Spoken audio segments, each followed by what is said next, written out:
నమస్తే welcome to V3 news లక్ష్యం సమాజహితం నేను సంధ్య బులెటిన్ల ముందుగా హెడ్లైన్స్ చూద్దాం తూర్పు గోదావరి జిల్లాలో ఆంధ్రప్రదేశ్ రాష్ట్ర గవర్నర్ బిశ్వభూషణ్ హరిచందన్ పర్యటన గైడ్ కళాశాలలో నిర్వహించిన ధర్మ చైతన్య సభలో ముఖ్య అతిథిగా పాల్గొన్న గవర్నర్ తెలుగుదేశం అధినేత చంద్రబాబు అధ్యక్షతన పార్లమెంటరీ పార్టీ సమావేశం పార్లమెంట్ సమావేశాల్లో అనుసరించాల్సిన వ్యూహంపై ఎంపీలకు దిశానిర్దేశం సమాజంలో బాలల వ్యవస్థ ప్రమాదంలో పడిందన్న ఆంధ్రప్రదేశ్ స్పీకర్ తమ్మినేని సీతారాం బాలల పరిరక్షణ హక్కుల కోసం ప్రత్యేక న్యాయస్థానాలు ఏర్పాటు కావాలని ఆకాంక్ష. ఇక డీటెయిల్స్ చూద్దాం. తూర్పుగోదావరి జిల్లాలో ఆంధ్రప్రదేశ్ రాష్ట్ర గవర్నర్ బిశ్వభూషణ్ హరిచందన్ పర్యటించారు. గైడ్ కళాశాలలో నిర్వహించిన ధర్మ చైతన్య సభకు గవర్నర్తో పాటు జగద్గురు శంకరాచార్య పూరి గోవర్ధన పీఠాధిపతి నిశ్చలానంద సరస్వతి మహారాజ్ గవర్నర్ బిశ్వభూషణ్ ముఖ్య అతిథులుగా హాజరయ్యారు. అదేవిధంగా కళాశాలలో జరిగిన దివ్య సంశేషం కార్యక్రమంలో పాల్గొన్నారు governor. In the south, Dwarkapita with presiding deity of Dwarkadhish, and in the north at Badrinath at Jyotir Pitha. Adi Shankaracharya initiated a practice that the head of each of 4 Pithas would be considered his image. The lineage of Shankaracharya's of 4 Pithas have continued without break. The role of Shankaracharya of the 4 Pithas in protecting and propagating the Hindu Sanatana Dharma is very significant. By providing an extensive platform for Vedic culture, Adi Shankaracharya placed a strong foundation for ages to come. The Sanatana Dharma is eternal and is auspicious for the whole world. On this occasion, I have to say that this is a proud privilege for me to come here and to pay homage to Pujya Shankaracharya ji. I have been connected with him since long. As you know that I have come from Orissa, and when I was a minister in the government in 1977, in 2000, in 2004. Along with all other portfolios of mine, law was a portfolio with me, which deals with the temple administration. And Pujya Shankaracharya ji is well connected with the administration of Lord Jagannath and is highly respected, and in the matter of religion and in the matter of religious dispute, Shankaracharya's word is the last word. And therefore, you know, his honor, his dignity, which he is worshipped throughout the country.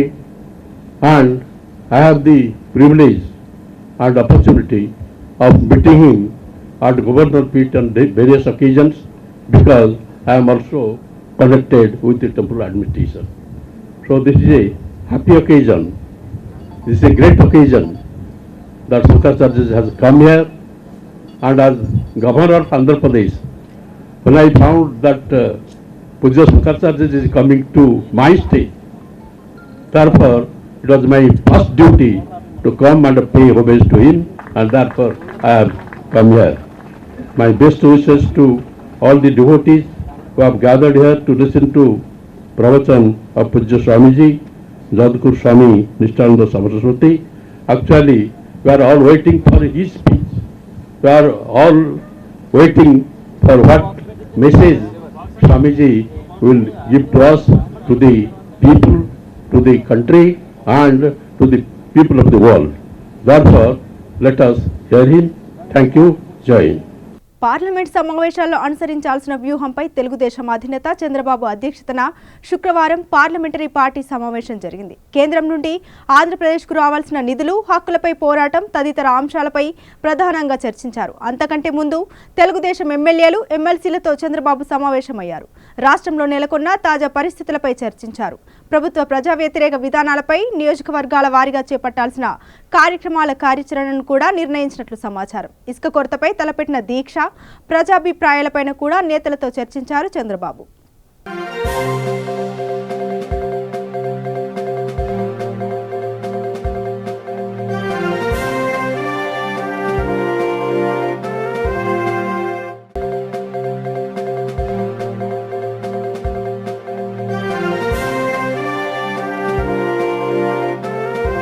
ఆంధ్రప్రదేశ్లో వివిధ సంక్షేమ పథకాల లబ్ధిదారుల ఎంపికకై November 20 నుండి December 20 వరకు నెల రోజుల పాటు వైఎస్ఆర్ నవశకం పేరిట గ్రామ వార్డు వాలంటీర్ల ద్వారా ఇంటింటి సర్వే క్యాంపెయిన్ కార్యక్రమాన్ని పారదర్శకంగా చేపట్టాలని ప్రభుత్వం కార్యదర్శి నీలం సాహ్ని అన్ని జిల్లాల కలెక్టర్లను ఆదేశించారు. అమరావతి సచివాలయం నుండి ప్రభుత్వ ప్రధాన కార్యదర్శి నీలం సాహ్ని సిఎస్లో హోదాలో మొదటిసారిగా జిల్లా కలెక్టర్లతో వీడియో కాన్ఫరెన్స్ నిర్వహించారు. ఆంధ్రప్రదేశ్కు సిఎస్గా రావడం సంతోషంగా ఉందన్నారు. అందరం సమిష్టిగా కృషి చేసే ముఖ్యమంత్రి ఆశయాలకు అనుగుణంగా ప్రతి నిరుపేద గడపకు నవరత్నాల పథకాల లబ్ధిని, వివిధ సంక్షేమాభివృద్ధి పథకాల లబ్ధిని పారదర్శకంగా గ్రామ వార్డు సచివాలయ సిబ్బంది వాలంటీర్ల ద్వారా అందించాలని సిఎస్ అన్ని జిల్లాల కలెక్టర్లను ఆదేశించారు. వివిధ సంక్షేమ పథకాలకు అర్హులైన లబ్ధిదారులను సాచురేషన్ పద్ధతిలో గుర్తించి ఎంపిక చేసేందుకు ప్రత్యేక డ్రైవ్ చేపట్టాలన్నారు. ముఖ్యంగా ప్రస్తుతం ఉన్న రేషన్ కార్డును తీసేయకుండా అదనంగా నూతన బియ్యం కార్డు, వైఎస్ఆర్ పెన్షన్ కానుక కార్డు, వైఎస్ఆర్ ఆరోగ్యశ్రీ కార్డు, జగనన్న విద్యా దీవెన,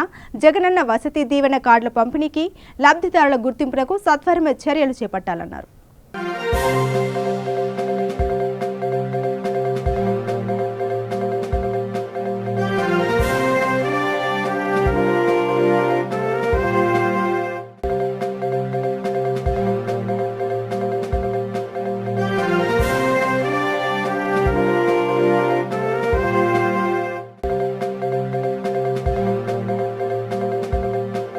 గత ప్రభుత్వ హయాంలో ఇసుక దోపిడీకి పాల్పడిన టీడీపీ దీక్షల పేరుతో కొంగ జపంలా దీక్ష చేస్తున్నారని ఎద్దేవా చేశారు రాష్ట్ర మంత్రి కన్నబాబు.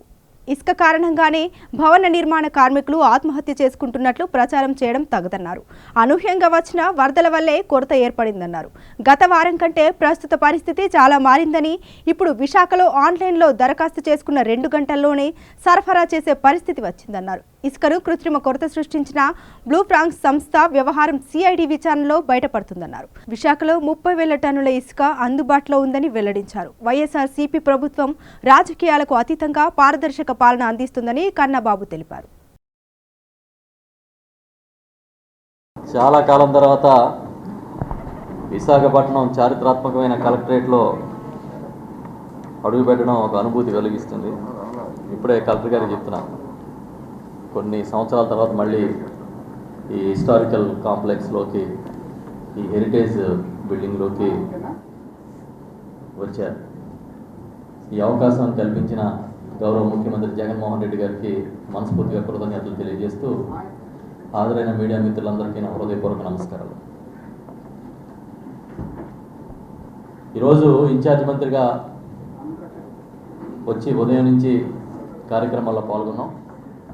మనబడి నాడు నేడు అనే కార్యక్రమానికి విశాఖ జిల్లాలో శ్రీకారం చుట్టం నేను, నాతో పాటు మన మంత్రివర్యులు అవంతి శ్రీనివాస్ గారు, కలెక్టర్ గారు, ఇతర శాసనసభ్యులు అందరూ కూడా పాల్గొనడం జరిగింది. అన్ని నియోజకవర్గాల్లో కూడా ఈ కార్యక్రమాన్ని పెద్ద ఎత్తున చేశాం. తోటగరువు గ్రామంలో, ఈ విశాఖ తూర్పు నియోజకవర్గ పరిధిలో తోటగరువు గ్రామంలోని హై స్కూల్లో మేము ఈ కార్యక్రమం చేయడం జరిగింది. రాజకీయ నాయకుడు ఈ రోజు గురించి ఆలోచిస్తాడు, రాజనీతిజ్ఞుడు భవిష్యత్తు తరాల కోసం ఆలోచిస్తాడని పెద్దలు చెప్తారు.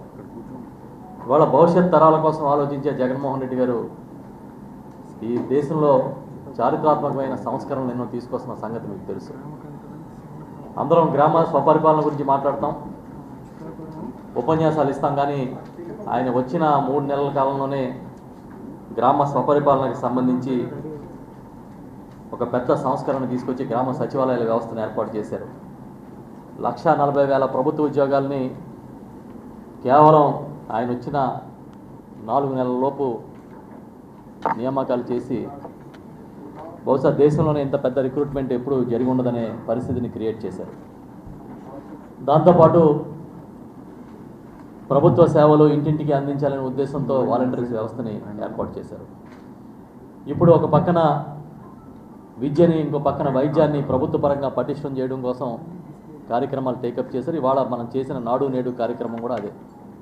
పాఠశాలల్లో మౌలిక వసతులను కల్పించి కార్పొరేట్ స్కూల్స్ వైపు వెళ్ళిపోయి లక్షలాది రూపాయలు ఖర్చు పెట్టే తల్లిదండ్రుల మీద భారం తగ్గించడమే కాకుండా విద్యా ప్రమాణాలను పెంచడం అనేది ఆయన లక్ష్యం. ఆ లక్ష్యంలో భాగంగానే ఇవాళ మౌలిక వసతులు కల్పించడమే కాదు, భవిష్యత్తులో ప్రపంచంలోని మానవ వనరులతో మనం కూడా పోటీ పడాలంటే ఇంగ్లీష్ బోధన ఉండాలని ఇంగ్లీషులో విద్యా బోధన చేయడం కోసం ఆయన ఒక కీలకమైన నిర్ణయం కూడా తీసుకున్న విషయం మీకు తెలుసు. అంటే ఇది ఒక రకంగా చెప్పాలంటే రిఫార్మ్. ఇది పెద్దవాళ్ళ పిల్లలు, డబ్బున్న వారి పిల్లలు, హోదా ఉన్న వారి పిల్లలు మాత్రం ఇంగ్లీష్ మీడియంలో చదువుకుంటారు. పేద బడుగు బలహీన వర్గాల పిల్లలు సాధారణ ప్రభుత్వ పాఠశాలలో తెలుగు మీడియంలో చదువుకుని వాళ్ళతో పోటీ పడలేని పరిస్థితి ఉంటుంది అని అంటే ఇది సిగ్గు చేయటని భావించి మన పిల్లలు ఎక్కడైతే చదువుతారో, ఏ స్థాయిలో అయితే, ఏ కండిషన్స్లో అయితే చదువుతారో అదే స్థాయి, అదే పరిస్థితులు క్రియేట్ చేయాలనే ఉద్దేశంతో ఈ రోజున ఆయన నిర్ణయం తీసుకొని అమలు చేస్తూ ఉన్నారు. ఇలాంటి ఏ కార్యక్రమం చేసినా ప్రతిపక్షాలు విమర్శించడం అనేది సహజమే. పర్టికులర్గా గత కొద్ది రోజుల నుంచి చూస్తుంటే మీ అందరికీ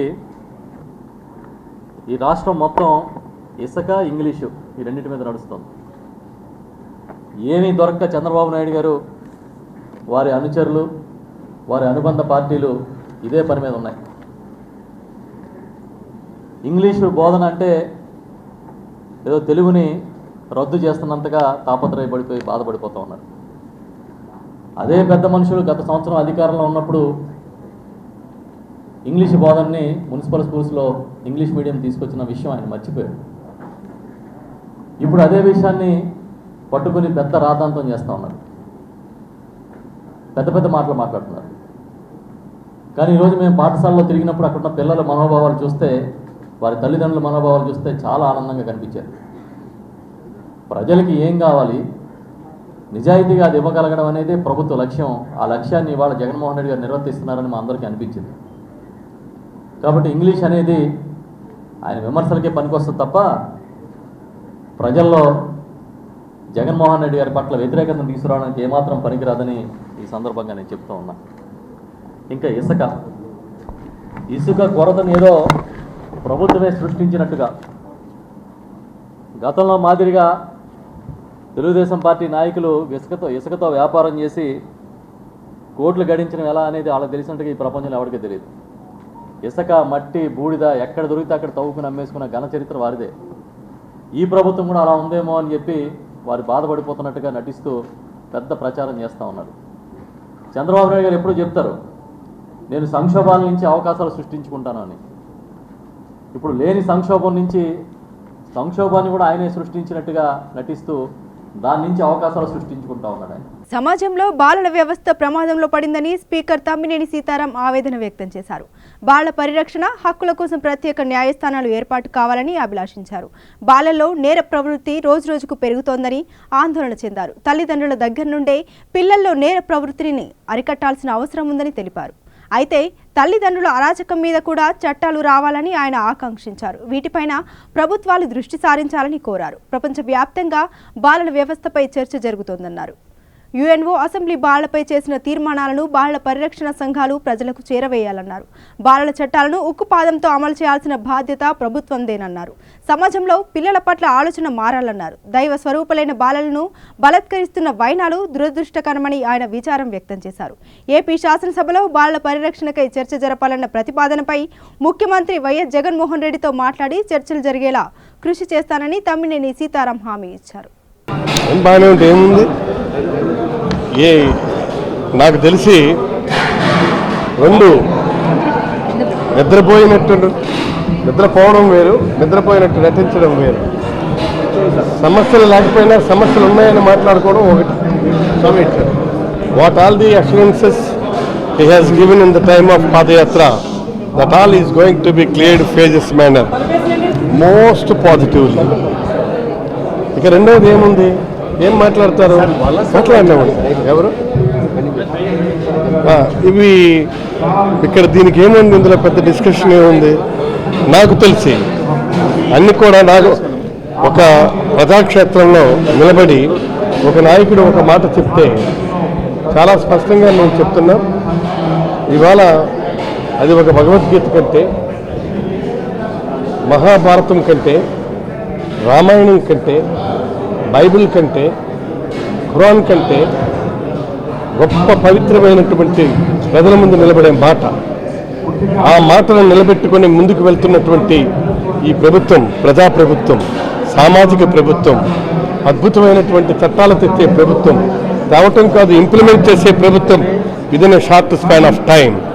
కాబట్టి ఇవాళ ఇంకా వాళ్ళ సమస్యలు సభను ప్రశ్నించి వాళ్ళు ఈనాడు ప్రస్తావన చేయటానికి డిస్కషన్కి వాళ్ళు వస్తే ఓపెనింగ్ తప్పనిసరిగా ప్రభుత్వం కూడా సుముఖంగా ఉంది. మేము కూడా శాసనసభాపతిగా వాళ్ళు ఏ విధమైనటువంటి చర్చలకు వాళ్ళు ముందుకొచ్చినా అనుమతిస్తాం, మాట్లాడమనండి. ఒకవేళ ప్రభుత్వంలో లోపాలుంటే తప్పనిసరిగా వాళ్ళు సరిదిద్దుకోవడానికి అవకాశం ఉంటుంది. ఏమైనా కానీ తర్వాత మంచిది, ఇది ఒక మంచి వాతావరణం. రేపు శాసనసభలో వాళ్ళు పెట్టే సమస్యలు కానీ వాళ్ళు జరిపే చర్చలు కానీ అర్థవంతంగా స్ఫూర్తివంతంగా ఆంధ్రప్రదేశ్ అభివృద్ధికి సంక్షేమానికి తోడ్పడేగా ఉన్నప్పుడు తప్పనిసరిగా మనం వాటన్నిటినీ అనుమతిస్తాం. Leader of the house at the time of బిగినింగే అని చెప్పేశారు, అధ్యక్ష మీకు ఎలాంటి మా నుంచి మీకు ఎటువంటి ప్రతిబంధకాలు ఉండవు, ఎలాంటి ఆక్షేపణీయాలు ఉండవు.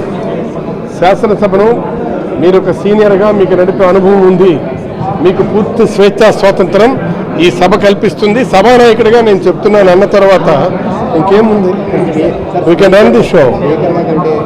తప్పనిసరిగా మాట్లాడతాను. మాట్లాడడానికి మీరు ఎలాగనుకుంటున్నారు? బేసిక్గా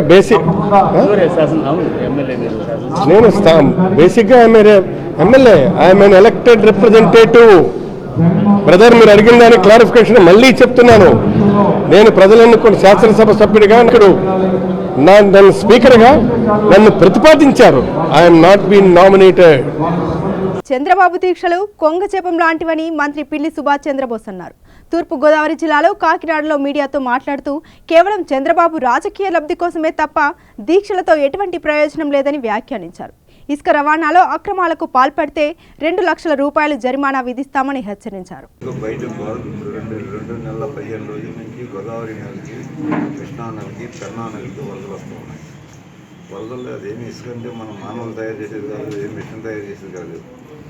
ఎట్లా దీనికి ఇమ్మంటారు చెప్పండి. ఇప్పుడు మనకి 80,000 టన్నులు ఇసుక మనకి అవసరం, డైలీ 80,000 టన్నులు. నిన్నటికి 1,25,000 టన్నుల వరకు 1,50,000 అనుకుంటాం, 1,50,000 టన్నులు చేస్తున్నారు. ఇప్పుడు ఇసుక కొరకు అనే సమస్య లేదు. ఇవన్నీ పొంగజాపాలు తప్ప ఈ ధర్నాలన్నీ దీనివల్ల ఏం ఉపయోగం లేదు. వాళ్ళకి తెలిసి అవుతాయి, ఇవన్నీ వాస్తవాలు ఏమి కాదు, వాళ్ళకి తెలుసు. పొంగజాపాలు చేస్తూ ఉంటారు. పొంగ చూడండి జపం ఎందుకు చేస్తుంది, చేపలు పడతాయేమో. వీళ్ళంతే ఏమన్నా వంకగా చూపించి రోడ్లు రాలుతాయేమో తప్ప, రాలుతాయని ప్రయత్నం తప్ప అంతకన్నా ఏం చేసే ప్రయత్నం కాదు. ఆదిలాబాద్ జిల్లా ఉట్నూరు మండలంలోని కామాయిపేట్ గ్రామ పంచాయతీలోని అల్లిగూడలో విదేశీయులు పర్యటించారు. వారికి అల్లిగూడ గ్రామస్తులు, ఆదివాసులు తమ సంస్కృతి సంప్రదాయాలతో ఘన స్వాగతం పలికారు. డెన్మార్క్, యూకే, ఫ్రాన్స్కు చెందిన కలియార్, లీసా ఆదివాసుల స్థితిగతుల గురించి అడిగి తెలుసుకున్నారు. అనంతరం చేతన్ ఆర్గానిక్ సంస్థ ఆధ్వర్యంలో సేంద్రియ వ్యవసాయం చేస్తున్న పంట పొలాలను సందర్శించారు. ఆదివాసులతో కలిసి రేలా డ్యాన్స్ చేశారు. ఈ కార్యక్రమంలో డీబెలా కంపెనీ వ్యవస్థాపకుడు రోజే చేతన్ ఆర్గానిక్ సీఈఓ నందకుమార్ మరియు స్టేట్ కోఆర్డినేటర్ ప్రభాకర్, మోజిబ్ సిబ్బంది మరియు గ్రామస్తులు పాల్గొన్నారు.